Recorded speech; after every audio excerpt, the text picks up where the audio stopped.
Oke, adik-adik peserta KSN, ini adalah video lanjutan dari pembahasan soal-soal KSN tahun 2020. Nah, pada video ini soal yang dibahas adalah soal nomor 31 sampai 35. Baik, langsung saja kita ke soal nomor 31. Oke, untuk soal nomor 31, sebuah benda menuruni bidang miring kasar jika perubahan energi kinetik dan perubahan energi potensial berturut-turut adalah sudah diberikan pernyataan. Pernyataan yang benar adalah, ingat ya, energi kinetik itu kan rumusnya setengah mp kuadrat. Energi potensial itu rumusnya adalah mgh. H ini adalah ketinggian. Nah, untuk kasus yang menuruni bidang miring, benda yang menuruni bidang miring, semakin ke bawah kecepatan benda kan makin besar.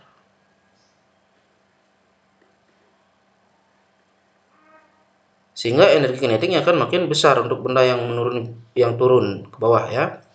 Tapi energi potensialnya akan makin kecil. Kenapa? Karena ketinggiannya berkurang. Nih ya, kalau turun dia ketinggiannya kan berkurang sehingga potensialnya makin kecil. Sehingga pada soal ini pernyataan yang benar adalah ya ini, energi kinetik lebih besar dari perubahan energi potensialnya. Next. Sebuah benda bermassa M diangkat oleh gaya F di atas permukaan bumi. Oke, kita skenariokan dulu. Gambarkan sini benda. Benda itu kan pasti mempunyai yang namanya gaya berat W. Ini diakibatkan oleh gravitasi bumi ya, sehingga rumusnya kan M kali G. Kemudian benda bermassa M diangkat oleh F setinggi H. Anggaplah ini permukaan tanahnya. Ini naik setinggi H. Nah, biar benda di sini kan awalnya ada di bawah dia, katakanlah di titik A, di sini misalnya. Biar bisa naik kan nggak mungkin tanpa kita beri gaya luar. Harus kita beri gaya luar, yaitu gaya F yang kita dorong ke arah atas. Nah, jika selebar berat naik, kecepatan benda konstan, kecepatan tetap. Usaha yang dilakukan ya harus bagaimana kira-kira? Ya, lebih dari usaha gaya yang dilakukan oleh F ini harus lebih dari usaha yang dilakukan oleh W-nya ini, oleh gravitasinya, biar benda ini naik. Kalau sama dia usahanya, berarti bendanya diam. Jadi gaya F-nya, usaha yang dilakukan oleh gaya F harus lebih besar. Nah, karena ketinggiannya ini kan sama, kita bisa saja sebut sigma F, artinya F harus lebih besar daripada W, karena ketinggian sama. Sehingga jawabannya adalah usaha yang dilakukan oleh F harus lebih dari usaha yang dilakukan oleh gravitasi bumi. Next, soal nomor 33. Kita data dulu sebuah benda yang diketahui masanya 10 kg. Gayanya 10 Newton. Kemudian waktunya 10 sekon. Kemudian energi kinetik akhir berarti 1.600 Joule. Ditanya energi kinetik mula-mula. Oke, untuk mencari energi kinetik biasanya kan ada kecepatan. Tapi sini nggak ada, kita diberikan kasus benda meluncur yang ditahan oleh sebuah gaya. Nah, di sini kita pakai konsep momentum. Ya, momentum itu kan ini pelajaran SMA nanti ya. I sama dengan F kali T, kan itu. Nah, karena ini momentum sistem, perubahan momentumnya, rumusnya M kali P itu sama dengan F kali T, kan itu. M-nya masanya 10 kali P sistem ya. F-nya 10, T-nya juga 10. Berarti ini bisa dicoret sehingga P-nya menjadi 10 meter per sekon. Nah, setelah dapat P-nya ini baru kita dapat energi kinetik. Ini energi kinetik yang berubah, ya, energi kinetik yang berubah dalam pada saat benda itu meluncur yang dilawan oleh gaya 10 Newton tadi. Nah, energi kinetik yang berubah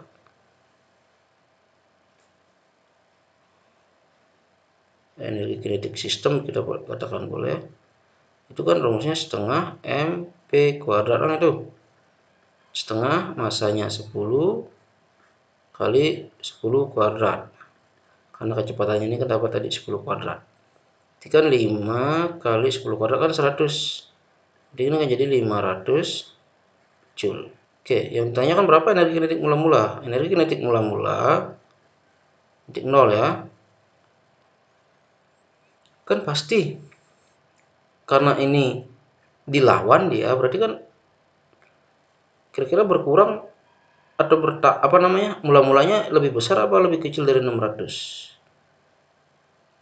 Ya, pasti kan kalau dia tidak dilawan oleh gaya kan kecepatannya lebih besar di awal kan, berarti yang mula-mula itu pasti dia lebih besar karena dilawan oleh gaya kecepatannya menjadi berkurang.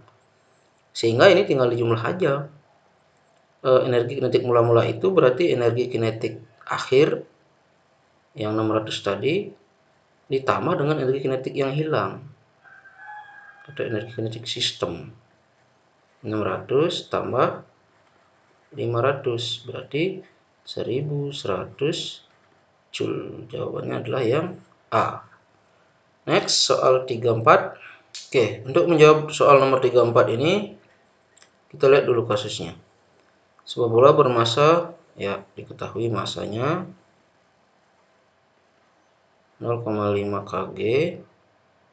Kemudian pada gaya tetap ke atas sebesar 1 Newton. Kemudian ketika mencapai posisi tinggi, energi bola telah berkurang 60 Joule. Berarti ada yang hilang ya. 16 Joule dan gravitasinya sekian. Berapa energi gravitasi di titik posisi tinggi? Ya, kita harus cari dulu EPH maksimum. Ya, H max. Nah, kita harus cari berapa ketinggian maksimum yang dapat dicapai oleh bola ini kan itu. Nah, untuk mencari ketinggiannya ini kita boleh gunakan konsep usaha energi. Usaha itu W itu kan dengan F kali S. Artinya gaya yang menyebabkan perpindahan sedemikian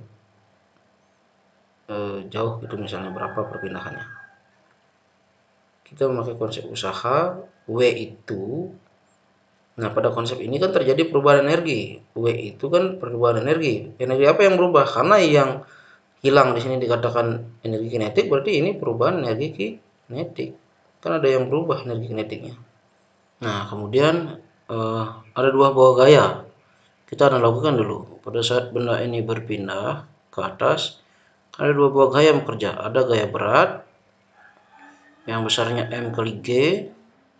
Ada gaya yang mendorong ke atas yang sebesar F. Tadi kan sudah. Nah, M kali G, M-nya kan ada 0,5 gram kali 10. Kan itu. Kita hitung saja dulu gaya beratnya berapa. Ini kan 0,5 kali 10. 0,5 ini dapat dari mana? Dari pengubahan ini 500 gram. Jadi kilogram kan bagi 1000. Sehingga ini beratnya adalah 5 kg. Karena didorong oleh gaya sebesar 1 Newton ke atas kan itu. Sehingga di sini terjadi sigma F, ada dua buah gaya dia. Sigma F itu ini boleh dikatakan W sama dengan sigma F kali S. Nah, ini menjadi boleh sigma itu kan berarti kita siapa yang dikurang, yang lebih besar dikurangin boleh biar nggak negatif nanti perhitungannya. Kita bingung lagi. W kurang F boleh. W kurang F kali dengan S. W kurang F kan itu karena ini berlawanan arah dia gayanya. Delta EK nya kan 16 tadi.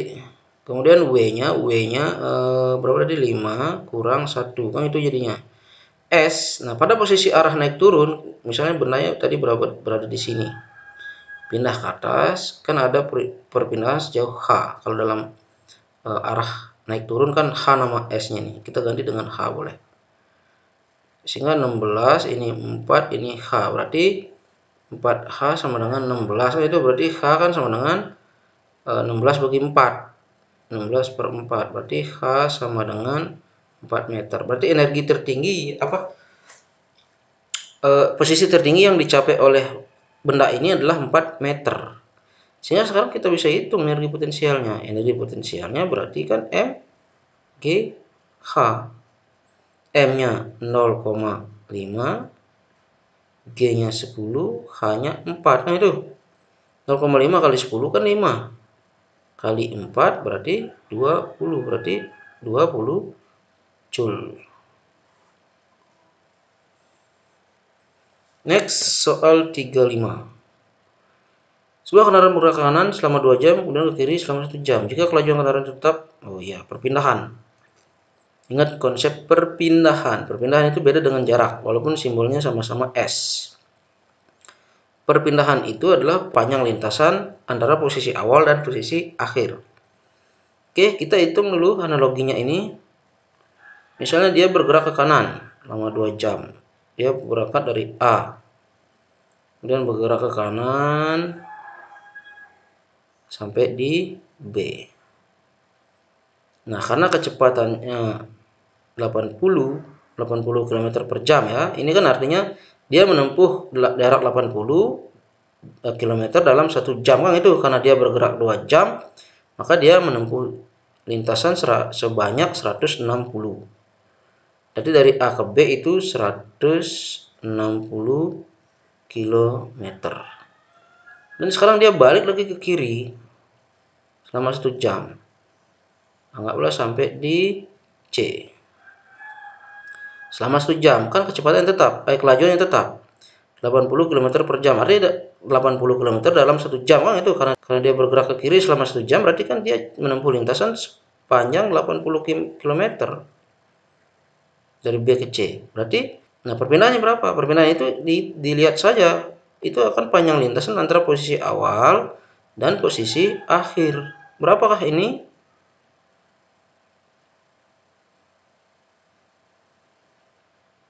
Ya. Kan dari A ke B 160, dari B ke C 80 kan itu kiri tadi. Berarti ini tinggal lagi 80 km. Berarti jawabannya 80 km ke kiri atau ke kanan? Ya, dilihat dari posisi awalnya. Posisi awalnya kan di A. Jadi tetap 80 km ke kanan. Itulah perpindahannya yang dialami. Oke, kalau bingung misalnya hitung saja boleh. Ya, S A B, S itu kan jarak atau perpindahan. Itu kan rumusnya P kali T. P-nya 80 kali T kan 2 jam, berarti 160 km. Dan SBC. BC itu kan P kali T juga. P-nya kan 80. T dari B ke C kan 1 jam. 1 berarti kan 80 km. Kan sama seperti ini analogi tadi. Ya, demikian caranya anak-anak ya. Semoga video ini bermanfaat. Jangan lupa like, komen, subscribe. Di komen kalau ada pertanyaan, di subscribe biar nanti bisa dapatkan notifikasi pemberitahuan video-video berikutnya. Semoga video ini bermanfaat. Terima kasih.